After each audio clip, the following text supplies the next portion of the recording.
अहाना के होश में आते ही उसके चारों ओर की दुनिया पूरी तरह से बदल चुकी थी। वह वही घर था जहां कभी उसके स्वागत में दिए जलते थे, जहां उसके कदमों की आहट को भी सौभाग्य माना जाता था। आज उसी घर में उसकी आंखों में झांक कर कोई उसका दर्द नहीं देख पा रहा था। कभी जिन रिश्तों ने उसे अपनाया था, आज वही रिश्ते उस पर शक की नज़रों से देख रहे थे। घर की हर दीवार अब जैसे उसके खिलाफ खड़ी थी। पहले जो मुस्कुराहटें उसकी मौजूदगी से खिल उठती थीं, आज वो चेहरों से नदारद थीं। वह लम्हा जिसने पूरे ठाकुर परिवार की इज्जत को उथल-पुथल कर दिया था, अब सभी की यादों में ताज़ा था। सबको बस वही रात याद थी, जब न जाने किस चाल से सब कुछ बिखर गया। दुर्गा हवेली की दीवारों में अब गूंज रही फुसफुसाहटें किसी गुपचुप अफवाह की तरह नहीं, बल्कि खुले इल्जामों की तेज आवाज में बदल चुकी थीं। सब एक स्वर में कह रहे थे, अहाना दोषी है। यह सुनते ही अहाना का दिल जैसे टुकड़ों में बंट गया। वह कांपती आवाज में, आंखों में नमी और दिल में एक उम्मीद लेकर बोली, मैंने कुछ गलत नहीं किया, मांझी, मुझ पर भरोसा कीजिए। लेकिन उसकी बात जैसे दीवारों से टकराकर लौट आई। कोई उसकी सुनने को तैयार ही नहीं था। जो बहुएं कभी उसकी हमदर्द हुआ करती थीं, अब आंखें फेर लेती थीं। उनके चेहरों पर नजरें झुकाने की वजह और आंखों में बचने की कोशिशें साफ नजर आती थीं। अहाना को इस बात का एहसास हो गया कि उसके खिलाफ जो खेल खेला गया है, वह बहुत गहराई से रचा गया है। बुआ जी, जिनकी बातों से हमेशा आग में घी पड़ता था, अब इस मौके का पूरा फायदा उठा रही थीं। उन्होंने अपने झूठ को इतनी चतुराई से पेश किया कि सच भी शर्मिंदा हो गया। उनके मीठे शब्दों में जहर घुला था और उन्होंने पूरे परिवार के कानों में वह जहर भर दिया था। सबको यकीन दिला दिया गया कि घर की इज्जत बचानी है तो अहाना को बाहर का रास्ता दिखाना ही होगा। बुआ जी की बातों का ऐसा असर हुआ कि पूरा परिवार उनकी हाँ में हाँ मिलाने लगा। दुर्गा देवी, जो अपने फैसलों में हमेशा सख्त और अडिग मानी जाती थीं, अब अपने गुस्से में आकर सीधा फैसला सुनाती हैं। अब अहाना इस घर में नहीं रहेगी। जब तक यह लड़की इस घर में है, तब तक हमारी इज्जत खतरे में है। ये शब्द अहाना के लिए किसी वज्रपात से कम नहीं थे। उसके पैरों तले जमीन खिसक गई। वह कुछ बोलना चाहती थी, पर शब्द गले में अटक गए। उसकी आंखों में आंसू थे, चेहरे पर बेबसी और दिल में हजारों सवाल घूम रहे थे। वह सोचने लगी, आखिर उसने ऐसा क्या कर दिया कि सब उसे गलत समझने लगे। वह बिना कुछ बोले अपने कमरे की ओर बढ़ी। वहां पहुंचकर अलमारी खोली और कपड़े एक एक कर बैग में रखने लगी। हर कपड़ा, हर चीज, हर सामान, सबसे जुड़ी कोई न कोई याद उसकी आंखों के सामने घूम गई। यही वो घर था जहां उसने कदम रखते ही अपने पूरे वजूद को समर्पित कर दिया था। आज वही घर उसे अपने आंगन से बाहर निकाल रहा था। वह आंगन में आई और अपना सामान ओवांटो में रखने लगी तो मोहल्ले के लोग जमा हो गए। कोई झाड़ू लेकर खड़ा था, कोई पानी का घड़ा लिए, लेकिन सबकी जुबान पर सिर्फ एक ही बात, देखो, यही है वो लड़की जिसने कल रात नशा करके तमाशा किया था। किसी ने कहा, अरे, इसकी वजह से तो ठाकुर परिवार की नाक कट गई। कोई बोल पड़ा, इतनी शरीफ दिखने वाली निकली कैसी? इन शब्दों ने अहाना को अंदर तक तोड़ दिया। वह कुछ नहीं बोली, बस अपनी आंखों से बहते आंसुओं को बार बार पोंछती रही।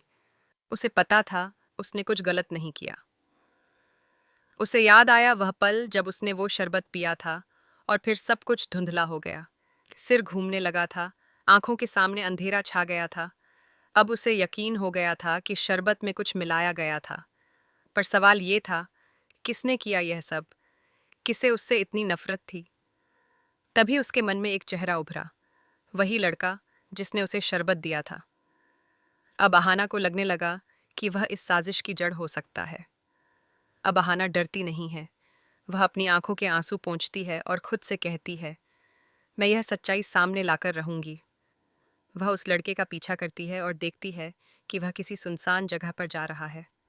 अहाना चुपचाप एक दीवार के पीछे छिपकर देखती है।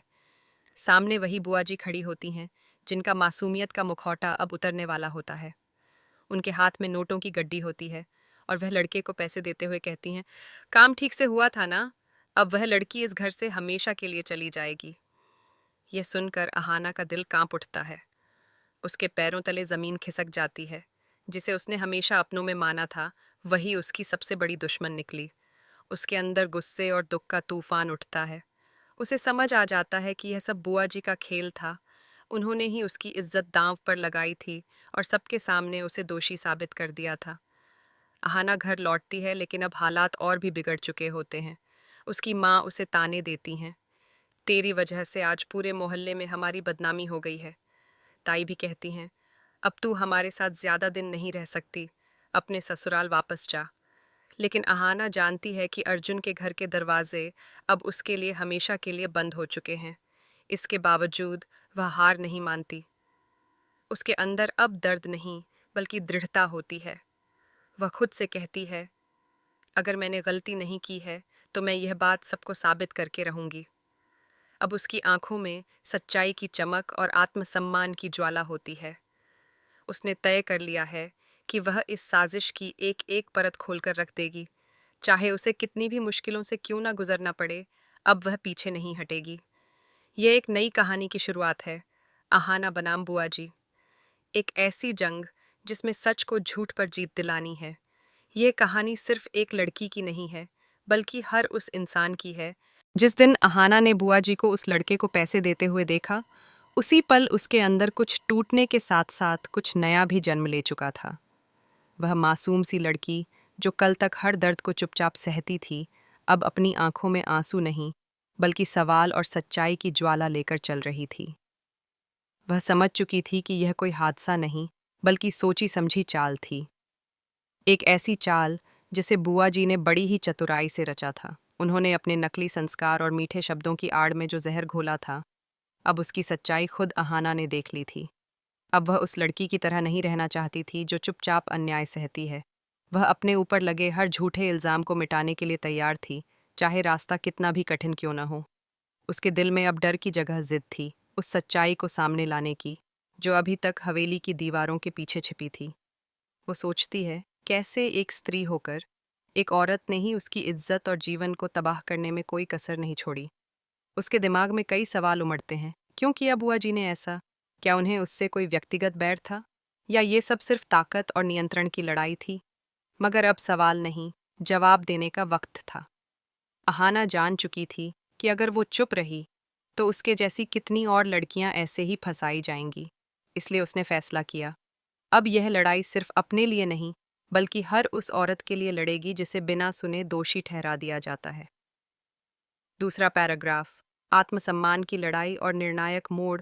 अगले कुछ दिनों में अहाना ने खुद को पूरी तरह बदल लिया। वह अपने हर कदम को सोच समझ कर रखती, जैसे किसी जंग की तैयारी हो रही हो। वह बुआ जी की हर गतिविधि पर नजर रखने लगी, उनके कहे सुने हर शब्द को ध्यान से समझती और हर उस सुराग को जोड़ती जिससे साजिश की कड़ियां खुल सकें। वह अकेली थी, लेकिन हिम्मत उसकी सबसे बड़ी ताकत बन चुकी थी। माँ और ताई के तानों से उसका हौसला डगमगाया जरूर, लेकिन टूटा नहीं। उसे पता था कि घर लौटकर अर्जुन का सामना करना आसान नहीं होगा, पर वह यह भी जानती थी कि सच उसके साथ है और एक न एक दिन अर्जुन भी सच को पहचान लेगा। मोहल्ले की हर गली, हर चेहरा अब उसे घूरता था, जैसे वो कोई अपराधी हो। लेकिन उसके भीतर जो दृढ़ निश्चय जागा था, वह अब किसी की नज़रों या इल्ज़ामों से नहीं डिगने वाला था।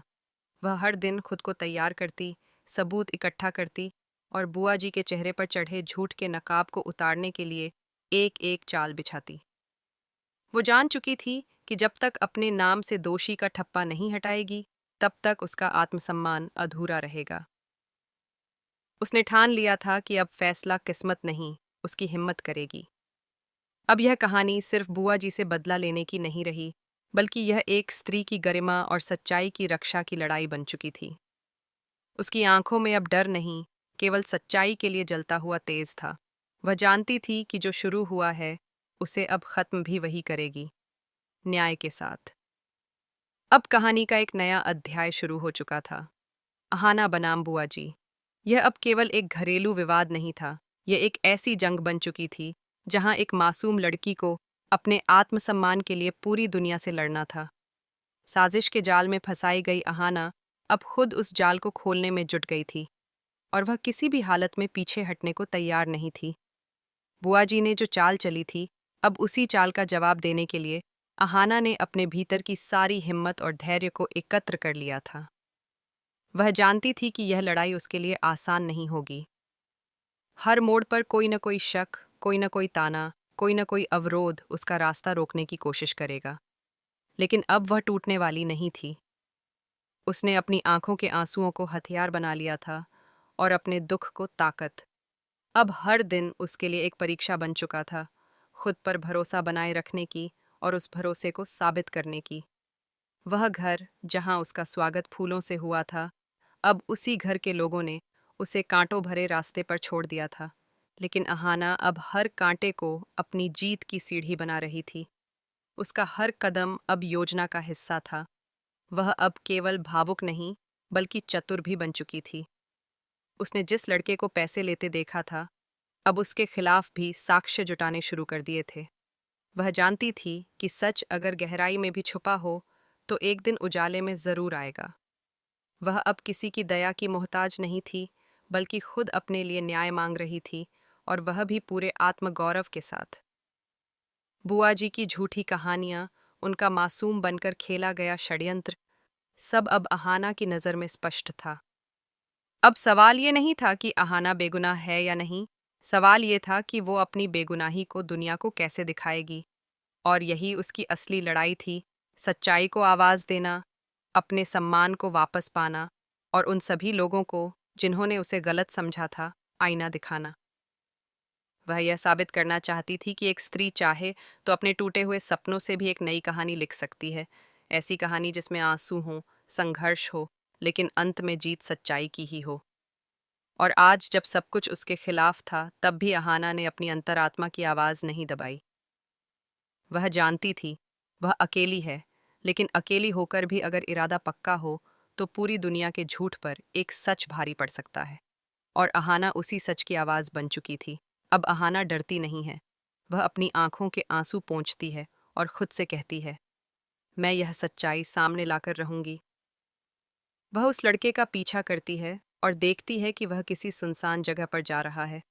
अहाना चुपचाप एक दीवार के पीछे छिपकर देखती है। सामने वही बुआ जी खड़ी होती हैं, जिनका मासूमियत का मुखौटा अब उतरने वाला होता है। उनके हाथ में नोटों की गड्डी होती है और वह लड़के को पैसे देते हुए कहती हैं, काम ठीक से हुआ था ना।